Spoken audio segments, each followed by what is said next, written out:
तो मैं आप सभी को बताऊं कि भाई आप सीटेट के एग्ज़ाम देने जाने वाले हैं और आप एग्ज़ाम में सीडीपी कैसे सोल्व करेंगे, आज इस वीडियो में मैं काफ़ी बेटर तरीका से बताने वाला हूं। और आज जो सेशन है दोस्तों वह 21 जनवरी 2022 का सेशन लेकर के आया हूं और सीडीपी कैसे सोल्व करना है ट्रिक से और समझ करके, ताकि आपका स्कोर कम से कम 28-29 सही हो। तो चलिए शुरू करते हैं। आज की क्लास काफ़ी मज़ेदार होने वाला है, आप लोग जवाब देने की कोशिश करिएगा। चलिए, प्रथम क्वेश्चन आपकी स्क्रीन पर मौजूद है, जवाब दीजिएगा आप सभी को ही। क्वेश्चन क्या कहता है देखिएगा, कैसे सोल्व करना है। पहले तो क्वेश्चन को पूरे अच्छे तरीका से पढ़ रहे तब जवाब दे। देखिए क्वेश्चन को कैसे करते हैं। बालक विकास के सिद्धांत के संदर्भ में निम्नलिखित में कौन सा कथन सही है, बताइए। विकास के संदर्भ सिद्धांत में कौन सा कथन सही जा रहा है, बताए। तो पता है आप सभी को, विकास जो है वह शरीर के केंद्र भाग से बाहर की तरफ होता है, इसको हम अधोगामी कहते हैं, आप सभी को पता है। मेरे दोस्तों बी ऑप्शन है कि विकास आनुवंशिकता पर्यावरण से प्रभावित नहीं, बट आपका नेगेटिव हो गया। यहाँ पे लिखा है कोई प्रभाव नहीं पड़ता है, नेगेटिव बात है। पूर्णतः संख्यात्मक और सटीक रूप से मापा जा सकता है, तो मेरे दोस्तों ये भी बात गलत है। तो सबसे बेटर आपका उत्तर ए पड़ जाएगा। जैसे मैं बता रहा हूँ वैसे करके आइएगा। ऐसे ही आप 3 क्वेश्चन के ऑप्शन को नेगेटिव छाटिएगा और एक आपका पॉजिटिव आपके स्क्रीन पर मौजूद रहेगा। अगला क्वेश्चन आपके स्क्रीन पर है। क्वेश्चन कहता है कि बच्चे में भाषा विकास किससे प्रभावित होता है। जो भाषा का जो विकास होता है, केवल आनुवंशिकता गलत, केवल पर्यावरण गलत, आनुवंशिकता पर्यावरण दोनों सही, और न आनुवंशिकता न पर्यावरण दोनों गलत। मेरे दोस्तों सबसे बेटर जिन्होंने सी किया उनका सही जा रहा है। अगला प्रश्न है, सुनिएगा, मजेदार क्वेश्चन और मजेदार सेशन है। क्वेश्चन कहता है कि एक प्रगतिशील कक्षा, मेरे दोस्तों केवल वाली बात को आप हटाए, मुख्य श्रवण पर प्राथमिकता देता है, ये बात गलत है। अधिगमकर्ता के व्यक्तिगत विभिन्नताओं को सम्मान करता है। अगर प्रगतिशील कक्षा है तो जो बच्चों में जो विभिन्नता है उसका सम्मान करना है दोस्तों, सबसे बेटर होता है। अंक आपका अंक पर केवल ध्यान देगा, ऐसा प्रगतिशील कक्षा कहीं नहीं मिलेगा आपको। व्यवहारवादी सिद्धांत पर निर्धारित है, तो केवल व्यवहारवादी पर ही नहीं जाएगा दोस्तों, ये भी आपका गलत हुआ। सबसे बेटर जिन्होंने बी किया उनका सही आ रहा है।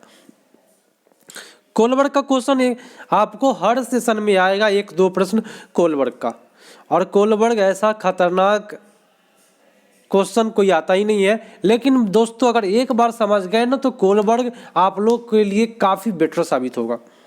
2 प्रश्न आपके एग्जाम में आएंगे। लॉरेंस कोलबर्ग के नैतिक विकास के सिद्धांत में सजा टालने के लिए नियम का पालन करना, सुनिएगा, सजा टालने के लिए माने बाप मतारी से बच्चा सजा से बचने के लिए बाप मतारी का कहना मान रहा है, बोले तो नियम का पालन कर रहा है, तो इसको हम कहते हैं दंड आज्ञाकारिता अभिविन्यास। और ये जो होता है मेरे दोस्तों, ये पूर्व चरण है ना, प्रथा पूर्व चरण के नाम से जानते हैं। ठीक है, चलिए, तो आपका उत्तर सबसे बेटर जो हो जाएगा ए हो जाएगा। पूर्व चरण है बोले तो परंपरागत स्तर नाम है उसका, रूढ़िगत स्तर नाम है उसका, तो काफी इसका नाम है, आप याद रखिएगा इस बात को। अगला प्रश्न आपकी स्क्रीन पर है कि अधिगम प्रक्रिया को सुसाध करने के लिए, मतलब सुधारने के लिए एक अध्यापिका को ऐसे तरीके इस्तेमाल करना चाहिए जिसमें संकल्पना प्रगति जटिलता से सरल की ओर। मेरे दोस्तों जटिल से सरल आपका गलत होता है। आप सारी चिंतन को प्राथमिकता दीजिएगा। मेरे दोस्तों अधिगम प्रक्रिया को सुधारना है, तो अगर आप अभी सारी चिंतन को दे रहे हैं तो आप सारी को क्यों नहीं दीजिएगा, आपका गलत हुआ। जो भिन्न भिन्न संकल्पनाओं के खोज को महत्व देता है, वो भी क्या भिन्न भिन्न चीज के बारे में, आपका उत्तर सी सबसे बेटर जाएगा। लेकिन यहाँ प्रतिद्वंद्वता जो वर्ड है वो आपका नेगेटिव वर्ड है, इसको कभी नहीं करिएगा। अगला क्वेश्चन पाते हैं। चलिए, काफ़ी मज़ेदार सेशन और कैसे पेडागोजी हल करके आए कि आपका स्कोर बेटर हो। तो क्वेश्चन को देखिए, मैं जैसे करता हूँ वैसे करके आइएगा। क्वेश्चन कहता है वाइगोस्की के सिद्धांत मुख्यतः करता है। दोस्तों वाइगोस्की साहब दूसरा कुछ नहीं बोले हैं, SLC सोशल लैंग्वेज कल्चर, सामाजिक भाषा और सांस्कृतिक के बारे में बोले हैं। तो बताएं कौन सा आपका उत्तर होगा। वाइगोस्की साहब सबसे पहले बोले थे संज्ञानात्मक विकास सांस्कृतिक उपकरणों में योगदान देता है। ये आपको वाइगोस्की साहब का है, क्योंकि संस्कृति शब्द मारना है। पर दोस्तों सामाजिकरण कितने लोग 6 का C मार देंगे। जीव परिस्थितिकीय मंडल या परिस्थितिकीय मंडल आपके बारे में आपको वाइगोस्की साहब नहीं बोले। संज्ञानात्मक विकास में जो होता है, संज्ञान मतलब होता है जानकारी में, संस्कृति उपकरण योगदान देता है। यह आपका उत्तर सबसे बेटर बी पर जाएगा। क्रिकेट पर वार्तालाप के दौरान एक अध्यापक अधिकांशतः लड़कों से सवाल पूछ रहा है। देखिए ऐसा टीचर आप लोग देखे होइएगा जो केवल लड़का से प्रश्न पूछे, लड़कियों से नहीं। ये सब क्या है दोस्तों? ये हमारे समाज में जेंडर पक्षपात का भावना उत्पन्न करेगा। तो हम लोग जेंडर पक्षपात मार के आएंगे। अगला है कि बाल केंद्रित कक्षा में एक अध्यापिका किसको महत्व देती है। बाल केंद्रित में मेरे दोस्तों सुन लीजिए, निरंतर वस्तुनिष्ठ परीक्षा गलत जाता है। ज्ञान की सक्रिय संरचना की प्रक्रिया बहुत अच्छी बात है। पाठ्यक्रम दंड कठोर अनुशासन, सबसे बेटर आपका उत्तर बी पर जाएगा। जिन्होंने भी किया भैया आपका बेटर है। तो आप लोग भी बता दीजिएगा कि आपका 30 में अब की बार आपका कितना गया है इस सेशन में। ठीक है, याद रखिएगा कि आप कितना गलत कर पाए हैं, बाद में घटा लीजिएगा 30 में, और आप अपना स्कोर जरूर बताइएगा कमेंट करके। क्वेश्चन कहता है कि निम्नलिखित में कौन सा बच्चे के सामाजिकरण का प्राथमिक कारण है। देखिए सामाजिकरण का प्राथमिक कारण परिवार होता है, तो परिवार तो यही है, तो निकटस्थ परिवार करके आ जाएंगे, कहीं से भी कोई प्रॉब्लम नहीं होगा। द्वितीय कारक पूछता तो आपका हो जाता विद्यालय। अगला है कि निम्नलिखित में कौन सा उम्र समूह जीन पियाजे के संज्ञानात्मक विकास के सिद्धांत में मूर्त संक्रियात्मक अवस्था के चरण के समरूप है। तो मूर्त संक्रियात्मक अवस्था का एज बताता है, तो आपको 7 से 11 वर्ष। इससे इजी क्वेश्चन पूछ ही नहीं सकता है दोस्तों, काफ़ी इजी है। ठीक है, चलिए अगला प्रश्न है कि आप एक अध्यापक है जो विश्वास करता है कि बच्चे विभिन्न गतिविधियों में अलग अलग तरीके से सीखता है। अच्छी बात है भाई। तो आप अपनी कक्षा में ऐसे आकलन की योजना करेंगे जो क्या करे, सभी विद्यार्थियों के लिए समान हो। मेरे दोस्तों मेरी बात सुन लीजिए, सब विद्यार्थियों के लिए आकलन समान कर देंगे तो आपका गलत हो जाएगा, क्योंकि सबका बुद्धि अलग अलग होती है। केवल वस्तुनिष्ठ से भी गलत हो जाएगा। बच्चे के सीखने का तरीका संबंधित 9 वर्ड लगा दिया गलत। आकलन के अलग अलग तरीकों पर आधारित होना चाहिए, क्योंकि बच्चा जो है ना भिन्न अलग अलग तरीके से सीखता है, तो उसके लिए अलग अलग तरीका पर आधारित होनी चाहिए। तो जिन लोगों ने यहाँ पे डी किया उन सभी का सही जा रहा है। अगला प्रश्न,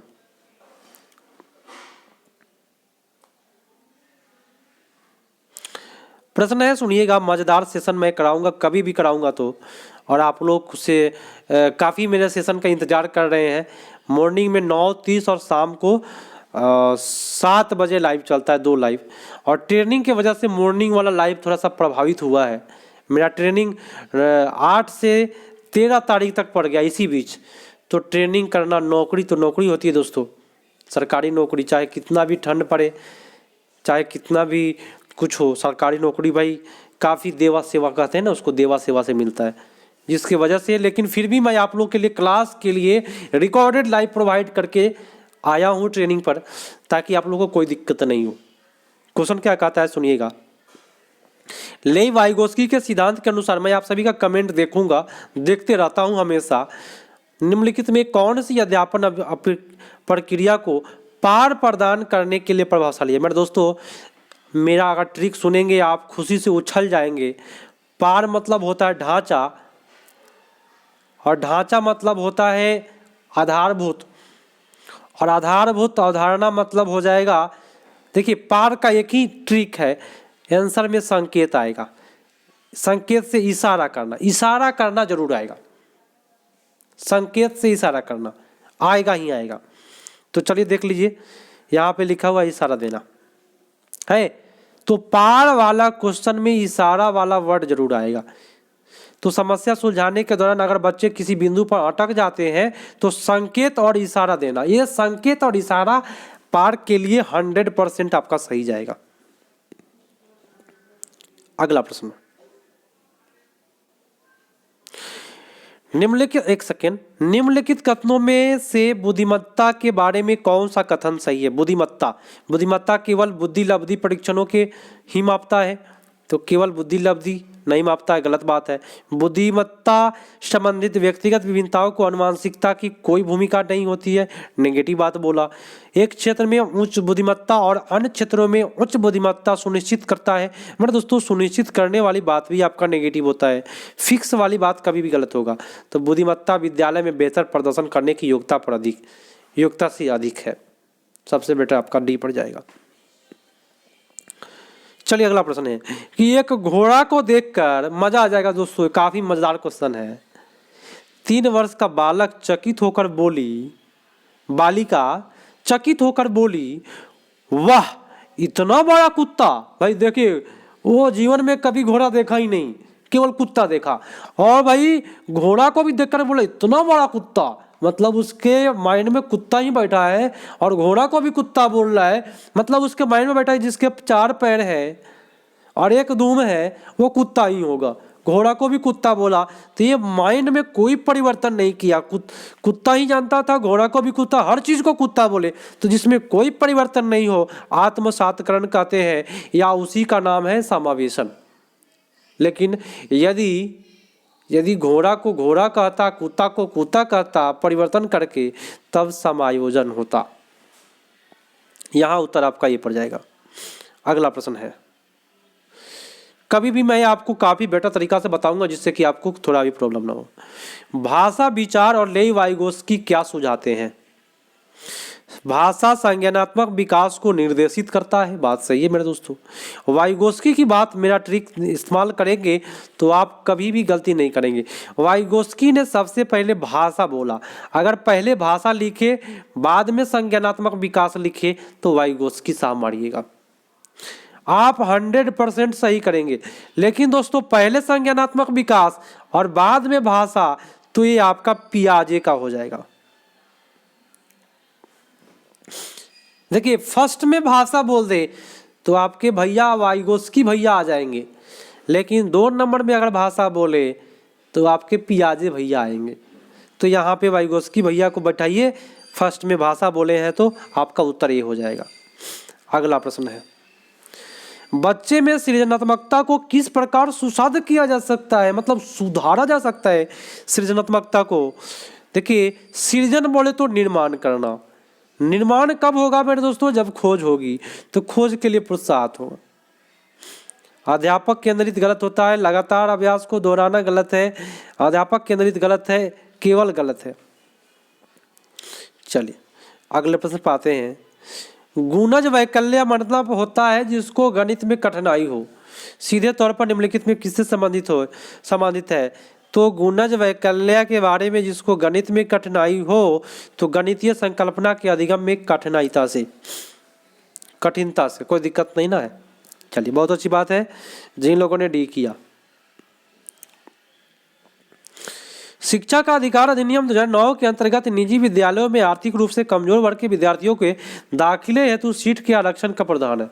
कोई भी निजी विद्यालय, मेरे दोस्तों सुनिएगा, कोई भी प्राइवेट स्कूल में भाई कमजोर वर्ग के बच्चा के लिए आरक्षण का प्रावधान है, लेकिन नहीं देता है दोस्तों।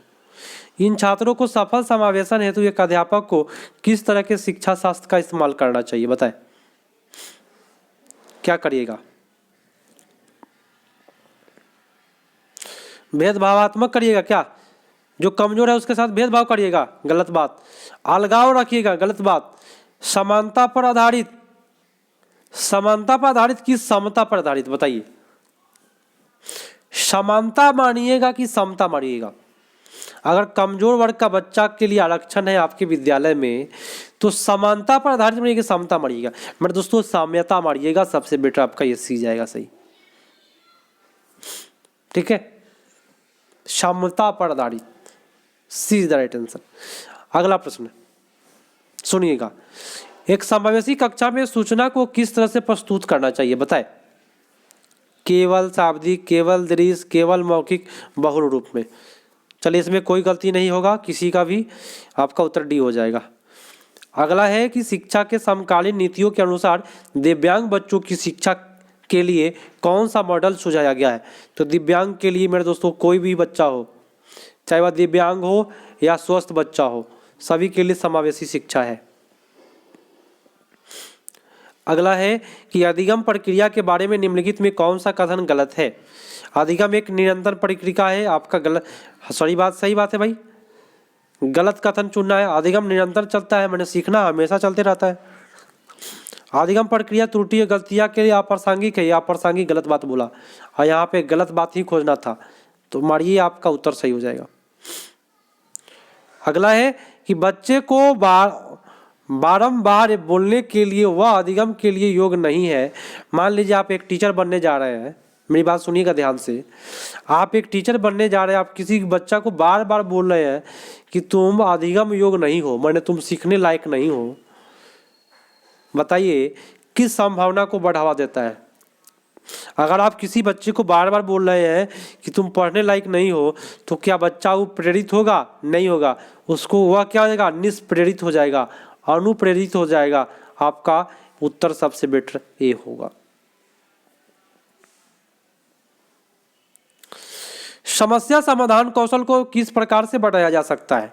समस्या समाधान कौशल को मेरे दोस्तों याद रखिएगा, उपकरण सामग्री परंपरागत इस्तेमाल कर दे करके, परंपरागत गलत, समस्या को मानक रूप में आपका गलत, याद करने वाली बात गलत, समाधान के वैकल्पिक तरीकों को मांगकर सबसे बेटर आपका उत्तर सी पड़ जाएगा।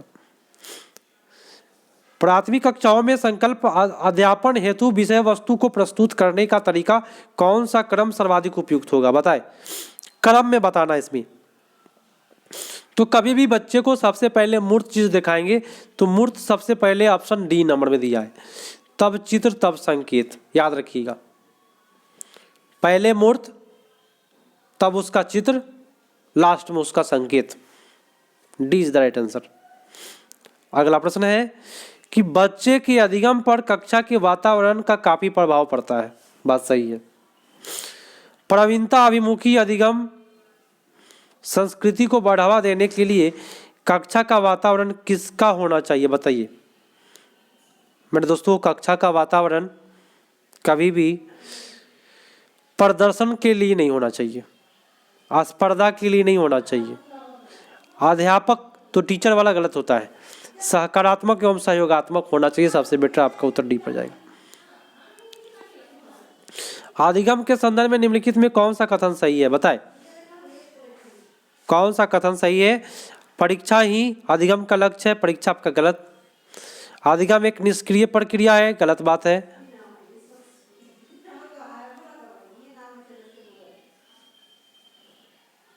चलिए अगला ऑप्शन भी देख लीजिए। यहाँ लिखा है कि भावों का प्रक्रिया पर कोई प्रभाव नहीं पड़ता है, गलत बात बोला। अधिगम एक जटिल प्रक्रिया है जिसमें अधिगम करता सक्रिय संलग्नता की जरूरी है। अधिगम क्या है, जटिल प्रक्रिया है जिसमें मेरे दोस्तों सक्रिय संलग्नता बहुत जरूरी है। अगला है कि अधिगम का सामाजिक संरचनात्मक विचार अधिगम प्रक्रिया में डैश की महत्ता पर जोर देता है। किस पर जोर देता है? तो समाज की बात किसने किया? वाइगोस्की भैया ने। और वाइगोस्की साहब बोले हैं परस्पर वाली बात। समाज में लोग जो है परस्पर जुड़े होते हैं, ये ट्रिक इस्तेमाल करिएगा। समाज में लोग परस्पर जुड़े होते हैं। अटल शब्द जहर की पुड़िया है दोस्तों, पुरस्कार दंड तो कोलवर्ग का है, तो आपका उत्तर ए पर जाएगा। निम्नलिखित में कौन सा युग्म घटक अभिप्रेरणा का स्रोत का सही रूप से मिला हुआ युग्म है? मेरे दोस्तों अभिप्रेरणा उसी के पास होता है, अभिप्रेरणा का स्रोत उसी के पास है जिसके अंदर जिज्ञासा हो। ठीक है, तो जिज्ञासा आंतरिक अभिप्रेरणा सबसे बेटर है दोस्तों, इससे बेटर कुछ हो ही नहीं सकता। आपका उत्तर डायरेक्ट चला गया बी पर। आइए अगले क्वेश्चन पर। विद्यार्थियों की संकल्पनात्मक समझ को सुधारने हेतु एक अध्यापक को क्या करना चाहिए? छात्रों को केवल गलत संकल्पना के उदाहरण के लिए गैर उदाहरण सम्मिलित नहीं करना, नहीं बोल दिया। सही जा रहा था लेकिन नहीं लेकर के पटक दिया इसको। जो प्रस्तुत किया गया उसको पहले ही ज्ञात है, उन्हें दोनों का संबंध स्थापित करने का अवसर देना। मेरे दोस्तों इससे बेटर कुछ नहीं हो सकता है। यहाँ सीमित वर्ड है, गलत जा रहा है। आज का लास्ट प्रश्न है मेरे दोस्तों और आपका 20 मिनट चल रहा है, 30वां प्रश्न चल रहा है। तो बताइए, मैं आपको कम समय में ट्रिक के माध्यम से समझा करके बताया, समय भी कम लिया, एग्जाम का भी आपका टाइम कम है, तो इससे बेटर क्लास कुछ कहीं भी नहीं मिलेगा आपको। 30 प्रश्न को कराने में लगभग 1 घंटा लगाता है बहुत सारे चैनल लोग। क्वेश्चन क्या कहता है सुनिएगा, निम्नलिखित में कौन सा कारक अधिगम को प्रभावित करते हैं, बताएं। मेरे दोस्तों अभी प्रेरणा प्रभावित करता है अधिगम को। अगर आप प्रेरित है तो आप अच्छा से सीखिएगा। समाज में भी अधिगम होता है, अधिगम वाली बात हो रहा है। संवेग भी प्रभावित करता है अधिगम को। शिक्षा शास्त्र कैसा पढ़ाई हो रहा है ये भी आपको सभी करके, ये कोई दिक्कत नहीं। मेरे दोस्तों आप सभी से यही रिक्वेस्ट है, मेरा तो ट्रेनिंग पड़ा हुआ है, रिकॉर्डेड लाइव आपको उपलब्ध करा रहा हूँ। और मेरे दोस्तों मैं चाहा कि आपको अंत तक सहायता करूँ, लेकिन मेरा ट्रेनिंग 9 से 13 तारीख तक मेरा ट्रेनिंग है डाइट का। सरकारी विद्यालय में जब आप लोग प्रवेश करिएगा तो आप लोग को भी ट्रेनिंग कराया जाएगा। तरह तरह के ट्रेनिंग होता है, चक ट्रेनिंग होता है, डाइट का होता है, बहुत सारा ट्रेनिंग चलते रहता है जीवन भर। तो इसी ट्रेनिंग के बीच में मैं आप सभी को रिकॉर्डेड लाइव उपलब्ध कराया हूँ। और मेरे दोस्तों मैं आप सभी का कमेंट देखना चाहूँगा। आप लोग कमेंट करिएगा कि मेरा सेशन आपको कैसा लग रहा है, क्योंकि मैं काफ़ी विकट परिस्थिति में आपको वीडियो को प्रोवाइड करा रहा हूँ। तो आपका कमेंट काफ़ी मायने रखता है। कमेंट जरूर करें और शेयर भी करें कि कितने व्यक्तियों को आप जोड़े हैं मेरे चैनल से। ये बात जरूर लिखें कि सर मैंने अपने दोस्तों को जोड़ा है आपके चैनल से, और कैसा लगता है ये बात जरूर बताइएगा आप लोग, क्योंकि आप लोग का जो मोटिवेशन है कमेंट से भी हमको मोटिवेट होते हैं। आपके कमेंट से ही हम मोटिवेट होते हैं, और जिससे के कारण मैं आप लोगों को काफ़ी बेटर तरीक़ा से पढ़ाता हूँ। तो दोस्तों मिलते हैं अगले पार्ट में, तब तक के लिए धन्यवाद। जय हिंद।